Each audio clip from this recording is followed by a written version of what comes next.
విఘ్నేశ్వరుణ్ణి పొద్దున్నే ఒక్కసారి చూసి నమస్కారం చేస్తే చాలు.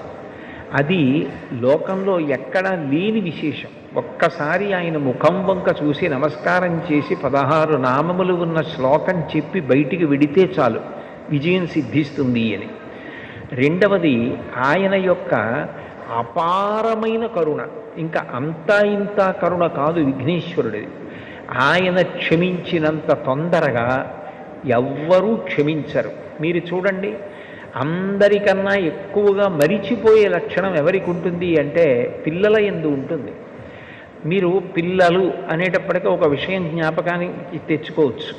పెద్దవాళ్ళు ఏదైనా తింటున్నారనుకోండి, ఎవరో పెద్దలు వచ్చారు ఇంటికి, ఇంట్లో భోజనమో ఫలహారమో చేస్తున్న పెద్ద ఆయన ఆ పళ్ళెం పట్టుకునో లేకపోతే చేతిలో ఏ ఉండ్రాయో కుడుమో పట్టుకుని తింటూ వీధిలోకి వెళ్ళి స్వాగతం పలకడం, ఆ పళ్ళెం లోపల పెట్టి తాను పెడతాడు.